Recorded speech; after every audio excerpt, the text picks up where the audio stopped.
ni semina ya wazazi na watoto wao. Tunapenda zaidi iwe ni semina ambayo inahusu wazazi ambao wana watoto wadogo na jinsi gani ya kuwalea hawa watoto. Kwanza, kabla ya yote, tungetaka kujua tabia ya hawa watoto. Mwanadamu yoyote aliyezaliwa, akizaliwa tu anakuwa mkamilifu.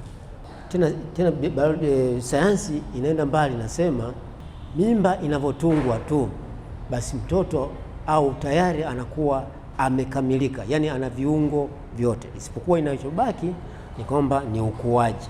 Kwa matezi mengine yanakuwa haraka, mengine yanabaki mpaka atakapofika kwenye ujana. Na anapokuwa huyu mtoto toka kiwa tumboni, anaongezeka kimwili, kiakili na kijinsia. Yuko tumboni, mama siku hiyo akifurahi, unakuta hata mtoto amefurahi. Mama akinuna na mtoto huku tumboni ananuna. Kwa ni kwamba ni makuzi, anakuwa. Lakini leo tutajifunza zaidi ni wale watoto ambao wana miaka miwili na kwenda mpaka 10 hapo 11. Tutakuwa hapo zaidi, tuachane na hawa walioko nyuma. Kwa mtoto anapofika miaka miwili mpaka 5, 6 hapo, watoto wanakuwa haraka sana. Mabadiliko kimwili yanakuwa makubwa, wanabadilika mwili unabadilika. Lakini akianzia 6 hapo mpaka 8, 9 hivi, wengine mpaka 10, anabadilika kidogo sana. Atakuja baadaye hapo tena anabadilika mwili unabadilika kimwili, yani unakuta amebadilika. Lakini akili yake kadiri muda unavyokwenda ndivyo na yenyewe inabadilika na kujua. Kwa sababu mtoto ni sawa sana karatasi kama hii unavyoiona, ni nyeupe, hakuna chochote iliyo kwenye karatasi hii. Anaanza kuandika ni wazazi, wanaanza kuiandika hii karatasi ya huyu mtoto. Alafu vile vile sasa anaanza kubadilika na kihisia, anaanza kujua hiki ni kibaya, hiki ni kizuri, akuwa ananuna, anafurahi. Kwa sababu mtoto anavyobadilika kiakili, anaanza kujenga uwezo wa kutambua mambo. Mwanzoni anakuwa anatambua pale anapokiona, lakini baadaye kadri inavyokwenda, akisikia sauti anaweza kujua huyu ni baba, huyu ni mama, au huyu ni kaka.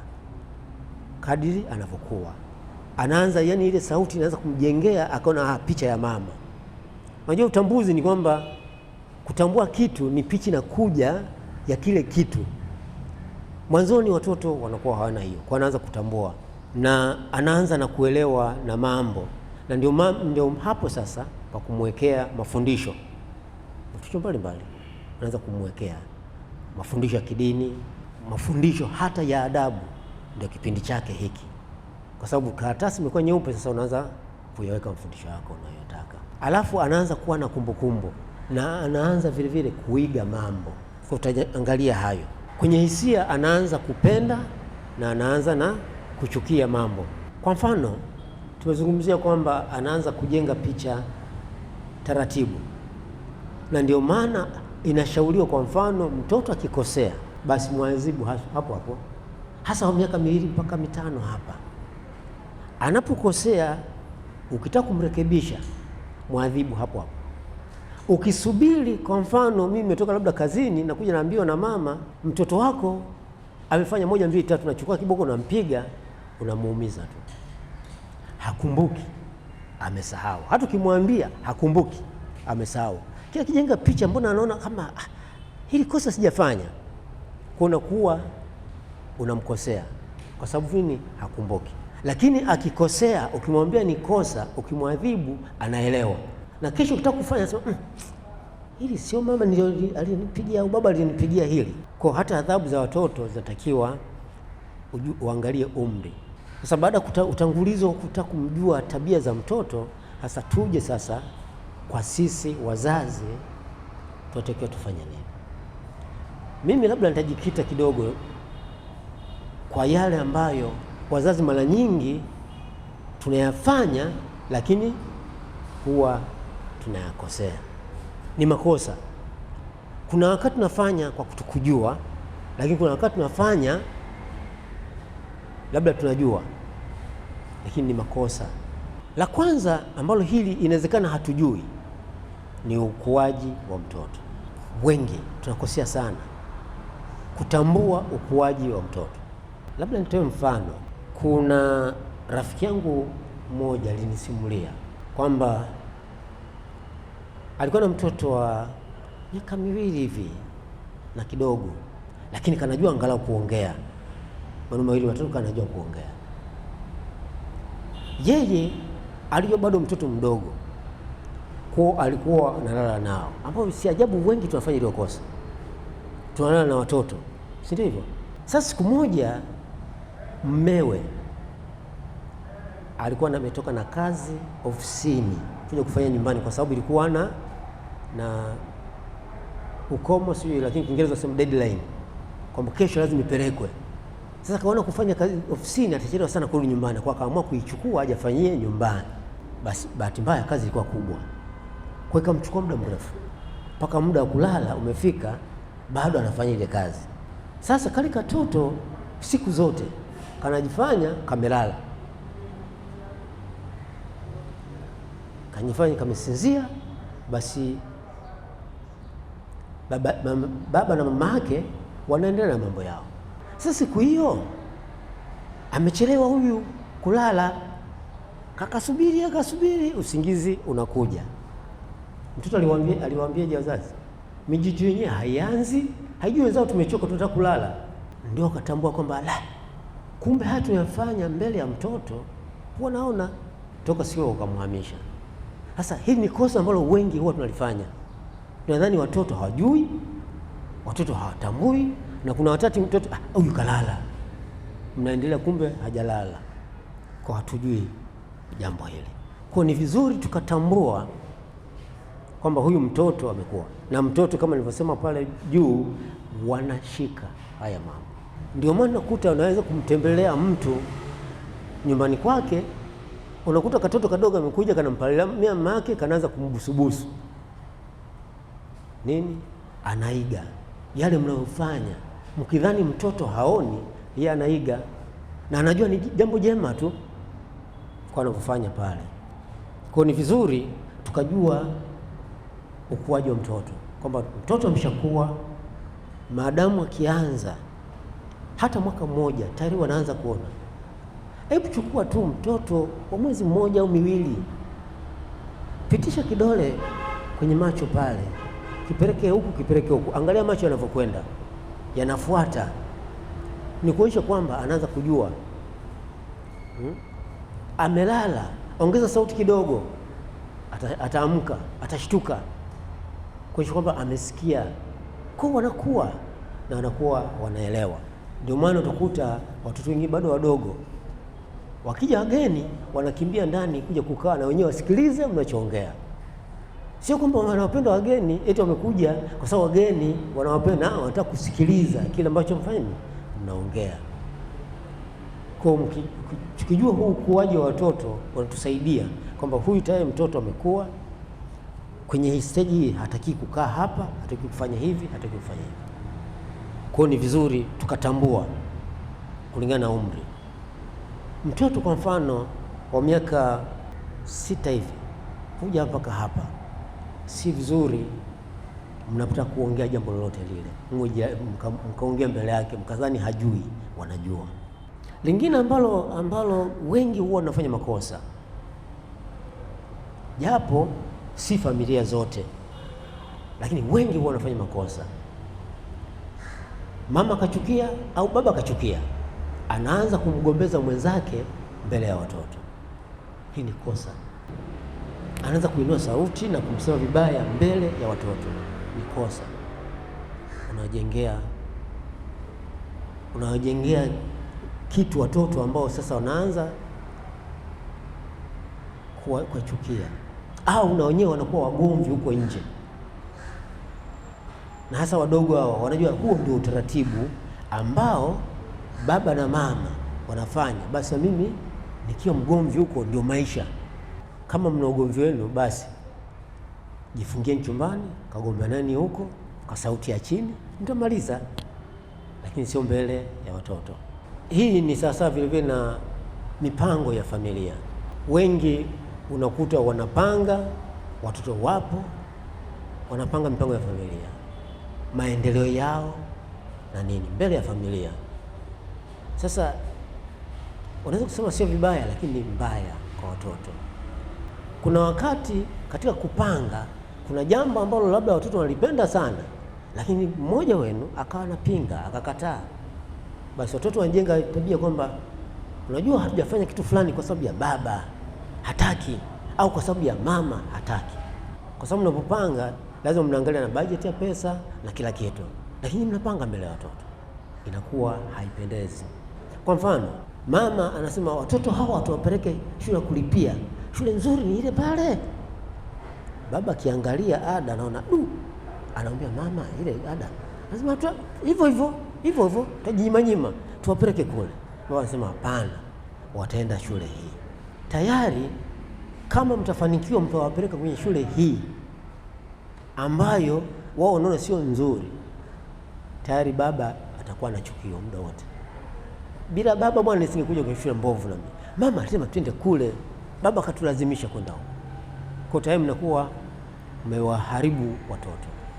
Kuna mama wengine wanapenda sana maendeleo, kuna baba wengine wanapenda sana starehe. Mnapanga, mama anasema hapana, baba fulani na mama, kina mama ni wana maono fulani, tuongeze chumba. Hawa watoto hawa baada ya miaka miwili hawa tutashindwa kwa kuwaweka, tuongeze chumba. Baba anasema hamna bwana, ni bwana kila siku naenda kuangalia kwa majirani ni TV, nataka kununua TV. Sasa kwa mtoto TV na chumba, kipi kizuri? Ni TV. Mama mnoko sana, na hasa ukimzidi baba nguvu, baadaye yeye akaona kwetu afadhali tuongeze chumba. Kuna wakati tunasema uongo ili kuwalinda watoto, lakini ukweli hatuwalindi watoto, tunaharibu watoto. Mama akiwa mjamzito, mtoto wake akimuuliza labda na miaka 2-3, mama hii nini? Mara nyingi wengi wanasema nimekula sana, nimeshiba. Mtoto anakuamini hivyo. Nakumbuka nilisema mtu wa kwanza ambaye anamwamini ni mama na baba, ndio anawaamini kwa sababu ndio amekuwa anawaona. Na huyu mtoto hakai tena nyumbani muda wote, anatoka kucheza nje, si ndio hivyo? Kule anakutana na watu wengine. Wewe umesema umeshiba, wengine nje watamwambia umeshiba. Unaona? Hawatamwambia umeshiba. Kwa mfano mdogo tu, kuna binti alikuwa na miaka 2 au 2.5 hivi au 3, dogo, akamuuliza mama yake sehemu zake za siri, mama hii nini? Siku ya kwanza mama alivumilia, akamwambia hiyo dudu. Kwa mtoto akaondoka na neno dudu, naenda. Baada ya siku fulani tena, sasa kwa anaoga yeye na mtoto. Ili ndio sema pale juu kwamba hatujui umri wa watoto, kwamba huu unamharibu mtoto, huyu uko hivi. Akaja ni mtoto mdogo tu, akaoga naye. Mtoto akamuuliza, mama, mbona dudu lako kubwa? Nikakuwa kadogo. Kwa nini? Mama hajaelewa, hajakaa sawa. Mama, mbona dudu lako limejaa manywele? Kitofuata hapo, mama akachukua fimbo na kumpiga mtoto. Kwa mtoto hakuanza kusema naye tena kuhusu mambo mengine haya. Kwa nini? Ni kama amemfukuza au Kiingereza unasema kuscare. Kwa mtoto sasa akawa anamuogopa mama yake kumuuliza, kwa sababu anajua nikiuliza nitapigwa. Lakini kumbuka, unazungukwa na jamii. Mtoto unaye muda wote, akienda huko nje watamwambia, na wanaomwambia huko nje si wote watamwambia kwa nia njema, si wote wataambia wanavyotaka wao. Nilivyokuwa Zanzibar kulitokea tukio moja baya sana. Mimi najaribu kuunganisha na hili lakini sijui kama ilitokea kwa sababu ya hii, sijui. Kuna kijana alikuwa wa miaka 20 alikutwa na mtoto wa miaka 2.5 dogo tu wa kike. Alichokuwa anafanya, anachukua mtoto huyo anaenda anamnyonya. Nadhani wote watu wazima mnaelewa. Sasa unaweza kukuta labda ilikuwa ni madhara haya, wazazi hawataki kuongea naye, lakini huyu sasa ndiye anamweleza jinsi ya kufanya. Kwa hiyo tujitahidi, tutafute njia ya kueleza hawa watoto, tuseme ukweli, tuwaambie ili wasio kapotea. Nilishtua sana pale Zanzibar, lakini ndio hivyo. Kijana mkubwa tu miaka 20, katoto kadogo. Na watoto unajua ni kama hawana siri, ni muda mrefu wanafanya hivyo. Sasa walimkamata kwa sababu alisema huko kwa mtu mwingine, ndio maana akafuata kufuatilia na kuweza kumkamata, lakini vinginevyo singemkamata. Lakini kumbe angekuwa ameelezwa na wazazi wake kwa njia iliyo sahihi, asingeweza kufanya hivyo, wala asingepata hata nafasi ya kuuliza huko nje, kwa sababu huyu wa nje akianza kuongea anakijua babaka alimwambia au mamaka alimwambia. Na ndio maana kuna maswali mengine utakuta ni magumu sana, anakuja mtoto kumuuliza mzazi baada ya kumjibu anaona mtoto ameanza uhuni, anampiga. Ukimpiga ina maana umzuia asije kuuliza. Anayoyapata huko nje hawezi kuuliza wewe, atauliza watu wa nje, na wa nje watamweleza ili kumtumia, ili kunufaika na faida ya mtoto. Kwa hiyo tujitahidi wazazi, tusiwe waongo, tujitahidi kusema ukweli. Hata neno la Mungu ndio linasema usiseme uongo, lakini sisi kwa watoto wetu tumekuwa waongo sana. Mtu ametoka kujifungua, akirudi nyumbani anasema nimeokota mtoto hospitali. Kumbuka watoto wengine huko nje watamwambia mtoto wako, mama wako amezaa mtoto. Yeye ataanza kwa sababu umemwambia ameokota, sema hapana, ameenda kumwokota au ameenda kumnunua. Sema muongo, ni hivi na hivi na hivi. Na sasa ndio utaanza kumfundisha jinsi mtoto anapopatikanika. Kwa tujitahidi tusiwe waongo kwa watoto wetu, tuseme ukweli kwa watoto wetu. Watoto namna ya kuwalea, niongeze jambo moja, tuangalie maneno ambayo tunaongea na watoto. Kitabu cha waraka wa kwanza kwa Korintho, ile sura ya 15 mstari wa 30 na ngapi, 34 na ngapi pale, panasema tusidanganyike, mazungumzo mabaya huharibu tabia. Unakuta mzazi akinuna, sina hakika sisi wa Kristo tunafanya hivyo. Mtoto wake madam ana mahasira, anaanza kumtukana, kwa mfano ng'ombe asiye na mkia, mbwa asiye na mkia, au paka. Unapozungumza hivi, yeye mtoto anaona ni jambo zuri tu, kwa hata mwingine kwake ni rahisi kumuita paka, ng'ombe. Sasa ndio maneno yanazungumza. Kwa hiyo tuangalie na maneno ambayo tunaongea mbele ya watoto. Kuna kipindi niliwahi fanya kazi bandarini, nilivyomaliza nadhani form 4 kipindi kile, nasubiria majibu. Wakati ule kazi ilikuwa rahisi sana. Tena hiyo wakati ule nilienda tu mwenyewe, nikapata shirika moja lilikuwa la kusafirisha mizigo. Wakati ule lilikuwa la Zambia Tanzania Haulage Services, nadhani wanakumbuka wale transport services.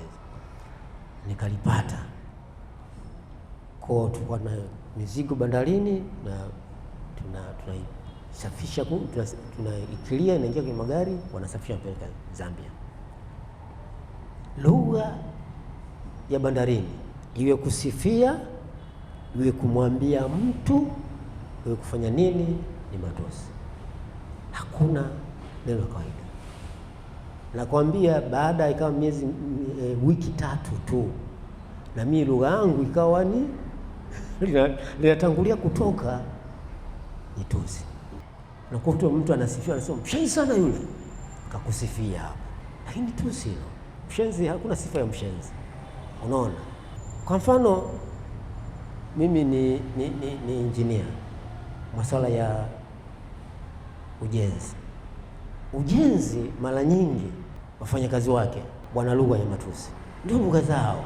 Sasa mimi huyu inanisumbua sana, unawaambia watajirekebisha, lakini utakuta limerudi tusi, na hapo ndio wanaelekezana namna ya kufanya kazi.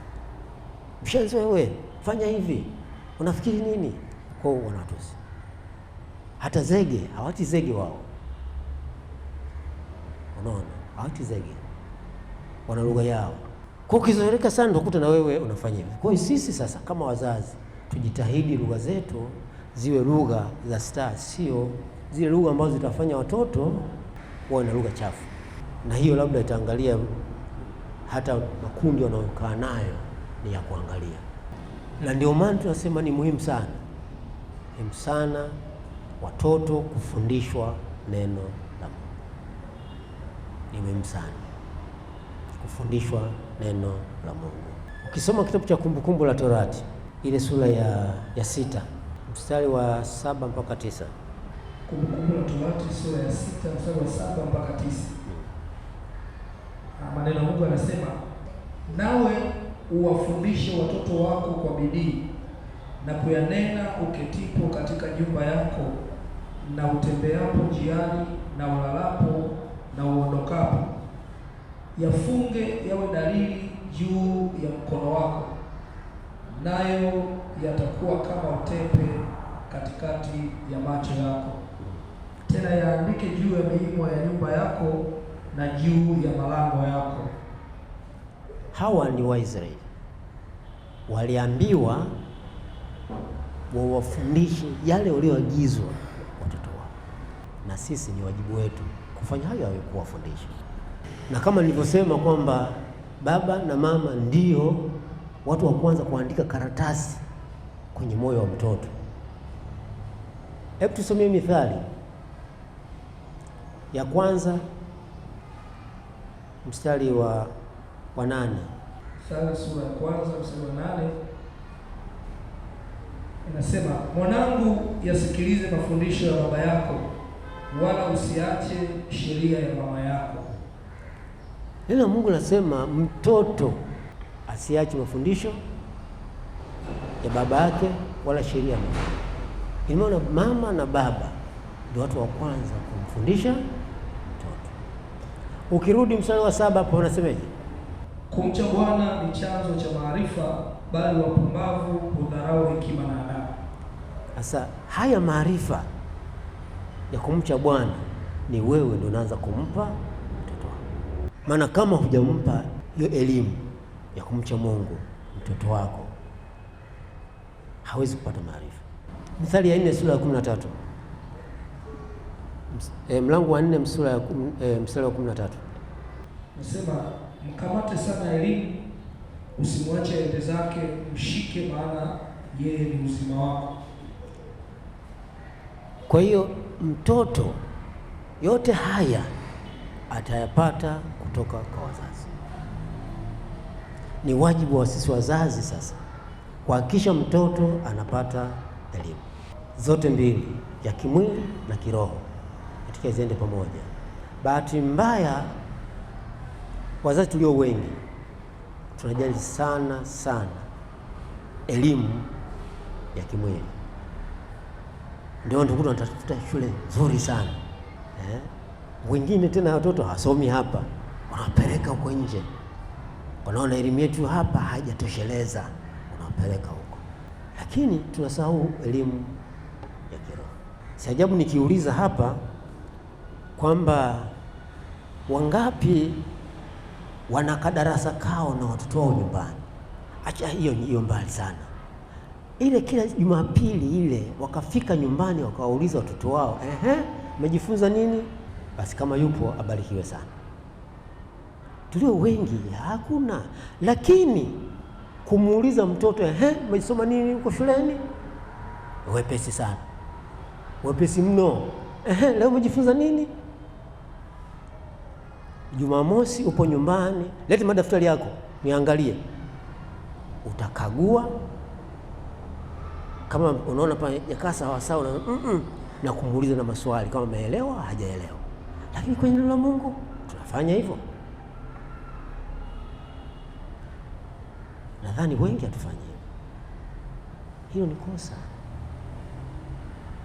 Watapateje maarifa? Hayaji hivi hivi, hayaji hivi hivi. Hayo maarifa hayaji, yanakuja kwa njia ya neno la Mungu. Mstari wa 7 pamesema dhahiri, ukitaka hekima umche Bwana. Mfundishe mtoto wako kumcha Bwana. Wazazi tuna watoto, lakini tunajitazama sisi, sio watoto mara nyingi. Darasa naficha nani? Mwalimu Sanga huyu huwa anaboa sana. Na mimi na watoto nitaenda saa 4 kasoro hivi. Kwa saa 4 kasoro naingia hapo, wale watoto kimbieni, wanaenda kule wafanye chochote kwa sababu muda umeisha. Au kuna wakati unakuja nao wote wanakaa hapa mbele. Bahati nzuri huwa wanakaa hapa mbele, ukiangalia hapa watoto wanajichezea tu, wanafinyana, wanafanya nini, lakini hawasemi chochote. Hawezi kutusikiliza. Wao sana sana wanakaa tulia, wimbo wa kwanza, wa pili, wakipanda tu pale watoto wanacheza hapa, anahubiri pale, wenye wana mambo yao hapa. Kwa tusitegemee wanajifunza hao. Hatufanyi hivyo. Je, neno Mungu linaturuhusu kwetu tufanye hivyo?